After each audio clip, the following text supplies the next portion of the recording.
You've got to just not give up. Literally go to the best university, do the best courses, get the best grades, and you'll probably still get rejected from places. The companies you're applying for also need to sell themselves to you. Be yourself, and I promise you the right role will find you. Hey guys, I hope you're all doing really well. If you're new here, my name is Tanvi. I talk all things career, fashion, finance, and lots of other things in between. Please don't forget to subscribe to my channel, and I'm gonna get straight into the video.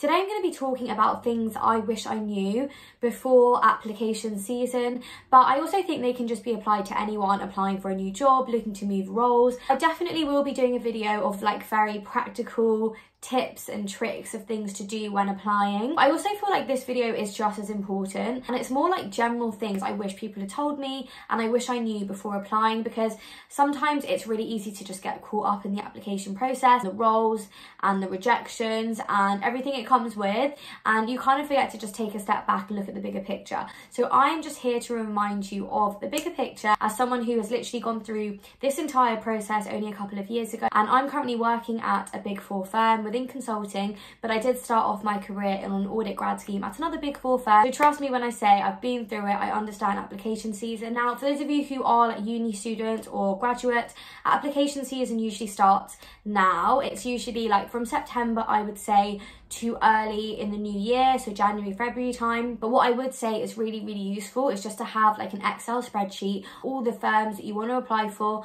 the potential roles at those firms, and like the deadlines of when they close, because some of them are so competitive. They close in October or even September, so you really want to making sure you're prioritizing the ones that close earlier and the ones you really want. As I said, I definitely will be putting all those sorts of like practical tips in a video in itself. In this video, I am just going to be talking more generally about things that I think is just important to remember and I wish I knew before applying. The first one, and I think this is the biggest one, I've said this 1,000 times to people when I've given advice: you will get rejected and it will be okay. In the most humble way possible, I wasn't really ever used to like failing exams or getting rejections from opportunities, because I would always just work my absolute butt off, my arse off, to make sure I was getting the best grades, to make sure I was in the most competitive categories. The thing is with applications is that there's just so many people applying. It is so competitive that you will get rejected. A lot of the time people say they often just have a pile of CVs and they'll literally just chuck half of them in the bin. They won't even look at them. So sometimes it's not even personal, it's just the sheer number of applicants they get. And obviously the more applications you do, the more likely you are to get rejections, because the likelihood of you getting accepted at all of those places is quite low. And I think once you come to terms with that, and you come to terms with the fact that it's not you, it becomes a lot easier to do application season. I remember the first rejection I got, I literally cried and I was like, this is the end of the world, like I'm not going to get a job, like no one's ever going to employ me. But the thing is that was just one application, and it was a place that I probably didn't even want in the end. So first and foremost thing to remember is that you will get rejected, and it's absolutely fine, it's normal. You can literally go to the best university, do the best courses, get the best grades, and you'll probably still get rejected from places. And it's important to remember that different companies look for different things, and you don't always know what they're looking for. So you could just not have that one thing that they're looking for somewhere, but you'll have the one thing another firm is looking for elsewhere. So just remember, it's okay to get rejections. The second thing, which I don't really feel like is talked about as much, but I find really important, is that it's not just you applying for jobs and you applying for roles and you having to sell yourself. The companies you're applying for also need to sell themselves to you, because at the end of the day, you should also want to work there. I used to put a lot of pressure on myself before I went in for interviews, you know, really making sure they like me and I'm ticking all their boxes and all their categories. But if their culture and values actually weren't aligned to what I was looking for in a role, then I really should have just thought about the fact that, should I even be applying here? Do I even want this role? And quite often, the jobs I got rejected from, in hindsight, I knew I wouldn't have fit in there anyway, or the culture was way too competitive and it was way too kind of backstabby for me anyway. A lot of the time, the interviewers that did interview me, or the people I was in the assessment centre with, I literally would never want to work with people like that anyway. So I think it's all a blessing, and you've got to remember, it's a two-way street. As much as you're interviewing and applying for their role, you've also got to remember, is this firm appropriate for you as well? Definitely make sure you're really sure of what kind of place you want to work at, the kind of people you want to work with, the culture you want to be in every day, and make sure that the firms you're applying to also fit in with that. Just to give you an example, I applied to a lot of investment banking roles at first when I just didn't really know what I wanted to do, and to be quite frank, I did get quite far in a few of them. I got assessment centres and I turned up, and honestly, the people there were so arrogant. It was very, very male dominated. In my assessment centres, it would be about 80% men, 20% women, and I was often the only person of colour in any of those assessment centres. So I just knew when I walked away that no matter if I got the job or not, I probably wouldn't take it because I wouldn't want to work there anyway. So that's just to kind of put things into perspective from my experience. The next thing I would say is just to be yourself, and this kind of goes hand in hand with what I was just talking about. But if you're yourself and a role finds you and you get an offer, it just means that you'll naturally fit into that environment. At the end of the day, an interview is someone just wanting to see if they can actually survive a day of work with you. And if they can, if you're yourself, then you'll also thrive at the role too. If someone interviews you and they just think you're not quite fit for that firm or that role, then it's probably for your own interest too. So it's also important to remember just to be yourself. Don't try and put on an act, because if you do get the job based on that act, it will be very, very hard to maintain that act for the long term, and you also will just start feeling like you can't even be yourself at work. You might get a sense of imposter syndrome, and those are things that really do impact the quality of your work in the long term. So just make sure you're finding a role that genuinely will benefit you, your own strengths, and also develop your own personal weaknesses, rather than finding a role that fits someone that isn't even you. Be yourself, and I promise you the right role will find you. The next thing I wanted to say is don't be afraid to show off and boast. And this is something I really struggle with, and I think a lot of females in general find harder than men, and I've definitely found that through my own experience. Men are very, very good at like talking about what they've done and what they've achieved and their past experiences, whereas I feel like girls are often just a little bit more shy or a little bit more modest when it comes to things they've achieved.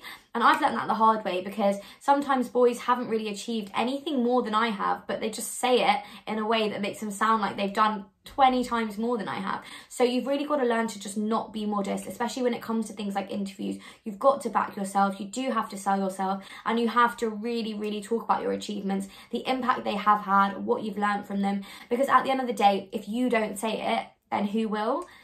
Another tip is just do your research. Now, the worst thing you can do is work really, really hard in an application, do your test, get an interview, and you just go in completely unprepped and unprepared, and that's on no one else but you. So make sure you are prepping properly. And again, I'm going to do an interview video, so definitely refer to that, and I'll explain how I personally like to prep for an interview in detail. I would just say know the basics, know the role inside out, know the firm inside out, know what you would roughly be expected to do on a day-to-day basis, know your own achievements, your qualifications, and what you can bring to the table. But yeah, of course, I'll be putting that all in the interview video, but that's just kind of like a rough guide of what I would look to do. There's nothing worse than going into an interview unprepped and coming out of it feeling like I could have done so much more, like I definitely could have got that job. So don't ever let yourself down. Always make sure you're allowing enough time to prep and rest before an interview. Next, I would say is be honest. Now, I know this is an obvious one, and I'm sure a lot of people say it, but don't lie on your CV. You will get found out, or you'll be asked to do things that, to be honest, are just out of your depth and out of your range of skills. And that's not really fair on yourself or the firm that you're applying for, especially when it comes to things like your work experience or your grades. Like, don't lie, definitely be honest about it, because you know, you will get a call out. I think people do really respect honesty in interviews, and if you don't know the answer to something, instead of trying to just lie or make something up, it's more than acceptable just to say, I don't know, I'm not sure at this moment, but I can definitely get back to you on that. And I think firms do respect that honesty, because if you think about it, in a real life work environment, if your client asked you a question, you know, you wouldn't be expected to give them a wrong answer or a false answer. You'd be expected to take it away, do your research, and come back with a fully robust and correct answer. So in that sense, I think an interviewer would much rather respect honesty than someone lying. So definitely be honest. Right, the penultimate thing I wanted to say is that persistency is key, and this kind of brings us back to the rejection topic. I applied to about 40 places. I ended up getting 2 offers within the first few months, which meant I kind of just like sacked off the rest because they were what I really wanted. But my point is you will have to apply to a lot of places, you will have to get a lot of rejections, you will have to keep going, and the application processes aren't easy, they're not quick, trust me, I know. They're all like 4 or 5 stage processes, and it can get really tiring and it can get really disheartening, but you've got to just not give up. Persistency is so key when it comes to this stuff, and I guarantee you anyone who has successfully landed a grad job or an internship can all vouch for the fact that the more applications you do, the more successful you are. But yeah, I would just say persistency is key. Don't give up. Just have faith that the right role will come to you. And the last thing I wanted to say, which kind of touches upon everything I've already talked about and ties this whole video together, is that everything happens for a reason. And you've just got to believe that the right role will find you, you will be right for that role, and when you do get there, you will thrive. And to be honest, even if you get there and you don't enjoy it and you might think this role isn't actually quite right for you, it's still a learning curve, and you've learned that maybe this isn't the right industry for me, or maybe this isn't the type of role I want to do. And that in itself is still just as valuable and just as beneficial as finding a role that you might like more. So I just think you've got to be very open-minded with the whole experience. Don't give up, and just remember that everything does happen for a reason. I do want to wish you guys all the best of luck with applications. I back you, back yourself, and yeah, please stay tuned for loads more videos of tips and tricks when it comes to CVs, interviews, assessment centres, and I will try and be as helpful as I can. If you have any more questions or suggestions for videos, please just leave them in the comments below and I'll pick them up. I'm obviously going to be out of action for a little while because my operation is very soon, but I promise you I will help as soon as I can. Please also don't forget to follow me on Instagram because I do a lot more like raw and vloggy type story posts and feed posts just about my everyday life at work.